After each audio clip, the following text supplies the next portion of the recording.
Welcome to my channel. Ngayon po, ang ating pag-uusapan dito sa aking vlog ay may kinalaman sa legal capacity. Kasi upon browsing po sa FB o other page na merong mga ads, nakita ko po na may mga coordinator na sasagutin daw nila ang legal capacity. Hindi ko po alam paano nila gagawin yon. Kung kayo po ay magpapakasal sa isang foreigner o hindi isang Filipino, pupunta siya sa bansa, siya po ay required na magpasa ng legal capacity. Ang katumbas po nito sa atin sa Pilipinas ay ang Certificate of No Marriage, which is yung Senomar. So, ang Filipina magpapasa ng Senomar, ang lalaki naman po, kung yun yung mapapangasawa niyang foreigner, magpapasa naman po ng legal capacity. So, ito po ay ginagawa, let's say, nung before pandemic, ikukwento ko po sa inyo paano yung proseso. Pagkalapag niya po ng eroplano, he will go straight to the embassy nila dito sa Pilipinas, and then, hihingi siya ng copy ng legal capacity. Pinipresent po nila ang kanilang passport. Okay? Para sa pagkakakilala nila. Pero syempre, with the system they have, madaling-madali pong malaman kung may kapasidad sila para mag-asawa ng isang Filipina. So, makikita doon kung divorce sila or single sila.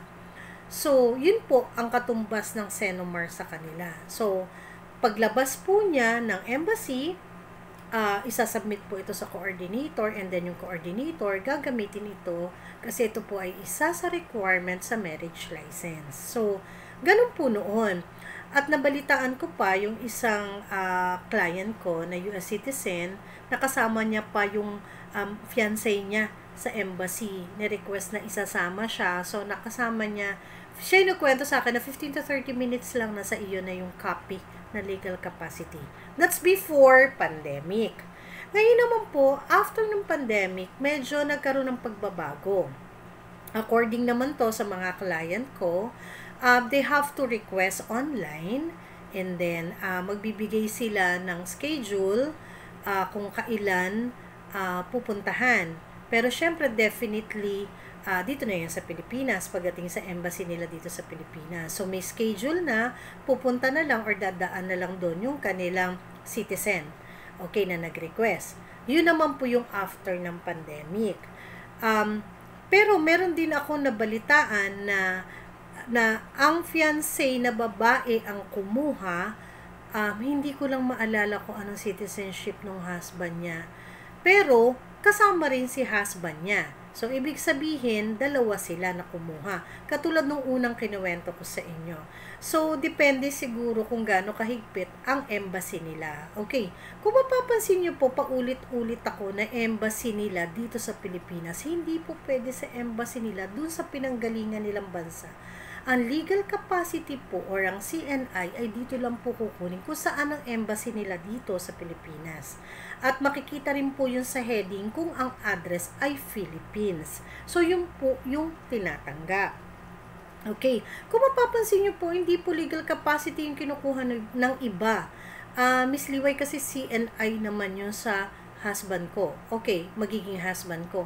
Sa ibang country po kasi, it's not legal capacity. It's CNI, Certificate of No Impediment. Katumbas pa rin yan ng Senomar natin. Iba lang yung tawag nila, o iba lang yung katawagan nila. Okay. So, depende po kung anong bansa sila galing. Actually, may episode po ako dyan, may vlog ako dyan. Pakihanap nyo na lang po ang legal capacity. Okay. And then, sa pagkakaalam ko po, passport yung pinipresent nila pag dumating sila sa embassy. So, I do not know paano isang coordinator makakapasok sa embassy nila na hindi naman sila citizen nun. So, baka naman may ibang way na hindi ko alam. Pwede po bang pa-comment yung mga nag-a-add na pwedeng coordinator ang kumuha ng legal capacity or CNI? Please let me know. Baka hindi ko lang alam. Pero kasi ang pinaprocess po dito sa Pilipinas ay ang mismong fiancé na non-Filipino rin po ang nagpoproseso. So, hindi ko alam kung bakit may mga coordinators na, ako na lang mag-aasikaso ng wedding mo, bahala na ako sa legal capacity mo. Yung legal capacity mo, ano na yan, pagdating mo dito, ready na. Kami na mag-aasikaso. Paano yun? Paano nangyari yun? Or paano nyo ginagawa? So, hindi ko po alam. Sa akin naman, since yun lang po yung pagkaalam ko, baka, may iba pa kayong alam, pwede nyo po ba akong i-aware of that? O di kaya po, pwede nyo po akong i-comment sa baba anong ginawa po ninyo. Pero sa ngayon, yung pa lang po kasi ang alam ko, na which is yun ang proseso. If ever naman po na hindi pa tayo sigurado kung ano ang ibig nilang sabihin sa mga ads nila, ingat-ingat din po tayo kasi baka naman tayo ma-scam. Gusto nga natin mapabilis, hassle-free, wala ka nang poproblemahin, hindi naman pala totoo. Please be aware of that. Kasi sayang naman yung panahon at pera. Tapos ang ibibigay sa inyo is a fake one. Okay? Alam nyo po ba na kapag hindi fake, makikita po nila agad ang heading, ang sealed ng country, ang sealed mismo sa side ng papel. It's either nasa left, actually nasa left siya lagi. And then, meron po siyang parang a little ribbon na nasa baba, na katabi mismo or nasa ibabaw mismo ng sealed. So, I don't know po kung paano sila nakakakuha na hindi naman sila yung citizen, pero sila ang nakakakuha ng legal capacity.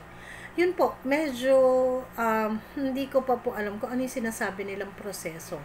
But please be aware, wag po tayo magpadaya. At saka tandaan nyo po, ito lang po logically speaking, or pag-isipan nyo po itong mabuti.